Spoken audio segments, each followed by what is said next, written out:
Hello and welcome.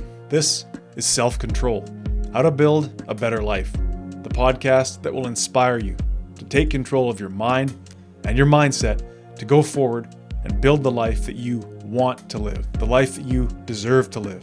Today's episode, if you feel guilt about things that have happened in your past, if you feel worry about things that may or may not be happening in the future, if that guilt and that worry is leading to stress, it's leading to anxiety, it's leading to sadness, depression, I want to present to you a concept that I've been working on for myself, a mindset shift that we can all make to begin to live a better life. So, if you're looking to live a better life, to enjoy the present moment, and to make peace with things that have happened, and to feel better about things that are coming, let's go.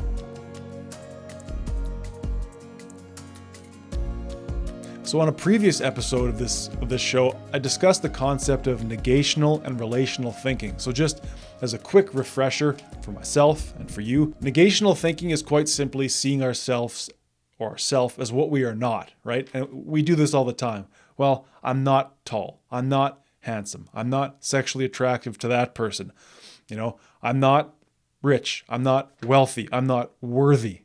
My life is difficult. My life is not easy. My life has been hard. Seeing ourselves as a collection of what we are not really is a sinister thing. And I've done it. I'm sure you do it too. How can we possibly hope to grow from that perspective? How can we possibly hope to feel grateful from that perspective? How can we ever get to know ourselves if we're constantly focused on that which we are not? I want to expand the definition today of negational thinking to include essentially, let's say, hypothetical or past situations. It's very easy for us to say that we feel guilty about something that we did or didn't do a year ago, 2 years ago, when we were a child, perhaps. And it's very easy to make up situations to say, this is coming down the road for me in the future, or I'm apprehensive about what may be coming in the future. But let's be quite honest, those moments in the past and in the future, those are not materially real. Now, of course, things that have happened in the past, their consequences echo forward into the present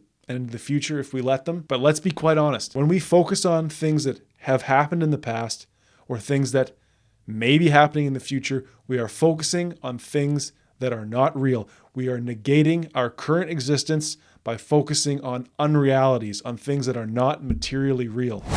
Now, the second half of this concept is relational thinking. And that quite simply is when we see ourselves, when we see the way we think of ourselves in relation to another person or another situation, right? Again, very, very common for us to go, I'm not as wealthy as my friend from high school has become. I'm not as powerful as my boss. I'm not as handsome or attractive or getting as much attention and dates and so on and so forth as my friend over here, right? I don't have what my sister has. I didn't marry the man that my sister did, okay? Again, we do it all the time, but let's ask ourselves, how are we ever going to be grateful for what we do have personally? How are we ever going to grow and build off of what we have personally? And how are we ever going to get to know ourselves when we're seeing ourselves again now as a collection of things that, again, we are not, or we are rating or judging ourselves by the metric of another person, an externality, someone completely outside of us. We're dispossessing ourselves, right? We are taking our own self-ownership away from ourselves when we think this way. Another example of relational thinking, very common, this is something I still do, and it's something that I'm really just beginning to sink my teeth into, is this idea of change, this idea of having to become a different person, right? And here in the self-development, personal development space, you see it all the time, right? What is your New Year's resolution, right? What are you going to change about yourself this year? Who are you going to become this year? What's a habit that you're going to drop this year? How are you going to change? A friend of mine said this so well to me the other day, and I had to put a fire emoji below this comment in our chat because he said, obsession with writing a past orientation creates binaries. So let's think about that in terms of relational thinking. You're saying that your present or current or even aspirational state is related to a past state, right? You've now created a binary. I was this, I'm going to be that. So ask yourself now, well, where are you? Now you're in two minds, right? Instead of seeing ourselves as a whole being, we're now in two places, two minds. I don't believe it serves us. It leads to distraction. It leads to emotional upset when we don't get there or when we fall back to old behaviors. And over time, I would say this is not a great way to live. And this is something that I'm just beginning to think about. It's something I still do all the time. And this is not to say that if there are things you do that you realize are destructive, you shouldn't seek to improve the way you live your life and end those behaviors. But this obsession with becoming something different, I think really doesn't serve us. We are the same person through life, period. Our being doesn't change. This is my opinion, let's say. So when we're seeking to change, we're now living life relationally. We're saying, I don't want to be that. I do want to be this. Well, it's like, where are you in the present then? This form of thinking is precisely where those emotional symptoms that we talked about at the top, that's where they come from. If you're bombarding yourself with the notion that you need to be something else to be happy, to be successful, to be you, if you're talking to yourself negatively, negationally, you're creating that guilt, right?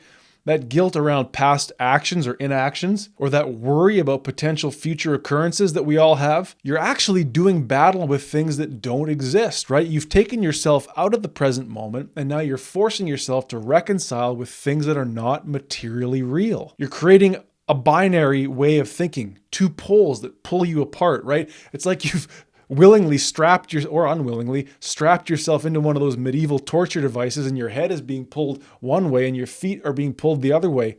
Well, what happens in the middle? I think we all know. You know, when we say, I am this, but I want to be that. That happened and now I'm here because of that, or that's going to happen, so now I need to do this now. It's like, think about that. Think about that for a moment. How often do we take our present state and weight it against something that has happened or may not happen? Or again, how often do we weight our present value against another person's perceived value or things that we are not, right? How often do we willingly reduce ourselves to zero? And so you could see why that sort of thinking would lead to emotional upset. We're doing battle with things that do not exist, but on some level, we have begun to make them real in our thoughts. And I can tell you that, now he's going to get to the solution finally. I can tell you that your nervous system is going to begin to respond to those events as if they were real. Your breathing will become shallow and uncontrolled. Your posture will turn in. You'll begin to clench muscles. You know, for me, a lot of the time, I find I'm wincing my eyes. I'm clenching the muscles in my face. Maybe for you, it's your jaw. I know some people clench their toes and their hands, right? Their toes and their fingers. For me, I often suck in my gut and my diaphragm and clench my pelvic floor. We begin to live in a state where we are now having a stress response to things that we have chosen to make stressful. Now, again, it's not going to be easy. This is going to be a lifelong process, perhaps, for all of us to begin to stop this way of thinking. But let's be quite clear. We are thinking ourselves into misery when we choose to think negationally and relationally.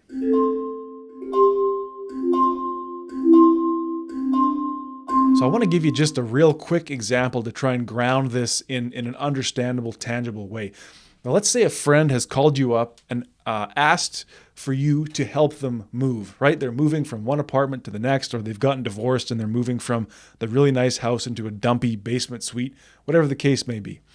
The day comes to start the move and you call your friend and you bail out and you essentially lie. You don't give a real reason. You say, well, something came up or I got sick. Fair enough. We move on from that. What often happens in this situation when we have lied or when we've made a bad decision is that we can either choose to what I would call self-flagellate, like literally whip ourselves on the back and say, I'm a bad guy, I'm a bad girl, this is what I always do, I let people down, right? We talk negatively to ourselves, I'm scum of the earth, is a classic one that some people use. Or we can be indifferent, right? We can stew in that angry indifference and simply say, well, I don't care. You know, I said I would do it, but I'm not going to do it. I don't really care. They have other friends they can call. It's not really like they have that much stuff. It'll take them a few hours, blah, blah, blah. We make excuses. Okay, but here now becomes the issue. In the present moment, your present state is now in relation to the past, a decision that you made, or potentially even a hypothetical, right? We tend to go, oh, well, they're fine. They don't need my help. It's like, well, maybe they did need your help, right? So you're going to now choose to base your current state on this indifference that you've concocted for yourself. Or by the other token, let's say you're saying, oh, they really needed my help. I should have gone. I bet you, how are they ever going to get that bed out of the basement without me? This is a mess. I can't believe I did that. Either way, in both cases, your current emotional upset is a result of your relation to a hypothetical or a past state. In that moment comes the invitation to ask yourself, okay, I've made a bad decision. Do I need to let it ruin the rest of my day? Hypothetically, could I not call my friend back and say, hey, I'll be there. I can make it. I don't want to let you down. Could we call the friend up later and explain what happened? By the same token, could we address the real reason that we didn't go? Is it because you're lazy?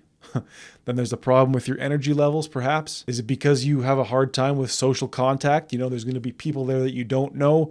You're going to be forced out of your comfort zone, etc., etc. What this example, I hope, illustrated was that there is a call there for mindfulness, right? Instead of stewing in your angry indifference, making excuses, or whipping yourself on the back to try and, in some way make it all okay, let's come to the present through breathing. A friend of mine said it so well. She said, when you take control of your breathing, the alarm bells go off. So there's my invitation to you and to myself. I got to remember daily. When you're fixated on things that may or may not have happened, on things that have already happened, you worsen the consequences of that past action when you continue to let it ruin you and stress you out in the future or in the present. Take control of your breathing. Do a posture check, right? Loosen up, unclench, breathe. Relax your neck, relax your shoulders, and then come to the present moment. We love to distract ourselves from the present with thoughts of what I did before or what I'm going to have to do in the future. And of course, we need to make time to reckon with those other, let's say, realities, those other temporal tenses, right? I would advocate journaling for dealing with your past and writing to deal with your future. But so often in the moment, we think ourselves into misery. We literally induce a stress response with our own thoughts. So there's my call to action for you. If you feel that guilt about the past, you feel that worry about the future, if it's stressing you out, if it's robbing you of the joy of the present moment, come to the present. Engage with the present. Be in the present. Of course, it's hard. We've become, in a sense, addicted to feeling that guilt, right? And rolling over those moments again and again. Worrying about the future, right? Just getting that brain whirring at 1,000,000 miles an hour. This is what's going to happen. This is what's going to happen. I'm going to fail. I'm going to fail. I'm going to fail. It's like, okay, then you fail. But you're failing in the present too, right? You're failing to live. Become aware of your thoughts. Become aware of how you're judging yourself, how you're valuing yourself. Are you doing battle with things that have come and gone or things that haven't come at all and probably won't? Are you seeing yourself as what you're not? Are you seeing yourself in relation to another person or another situation? Here's that awareness call for you, right? I came up with this on my own for myself. I'd like to share it with you. This is a call to awareness. Think about what you're thinking about here. Are you thinking yourself into misery? And if that's the case, come to learn mindfulness and make structured time to deal with those problems. Don't let those problems just run wild throughout your whole day. Say, tonight I'm going to sit down, I'm going to write about that thing that happened in the past. I'm going to find out what it did to me, why it happened. What am I going to do about it going forward? But I'm not going to let it ruin tomorrow. So we'll leave it there for now. Mindfulness and structuring your time to deal with those issues, I think, will begin to alleviate the stress you feel day to day. You don't have to feel guilty about the past. You don't have to feel worry about the future. That's an invitation to make time to deal with those feelings, but you need to do the hard work, and I'm talking to myself here, of taking control of yourself, right? This is what the show is about. Take control of yourself and say, I don't need to let those moments, those things, those events that are not real in the present ruin the present for me. Take control of yourself. What are you thinking? How are you holding yourself? I think you'll find, as I have found as well, that you can alleviate a lot of stress by simply choosing how to think. But it's not easy, of course. We'll work on it together for a whole lifetime. Maybe we can come to that better place. I know we can, in fact. So I'll leave it there. I want to thank you for listening. Thank you for watching. And I'll remind you, as I always try and remind myself, that a better life is possible.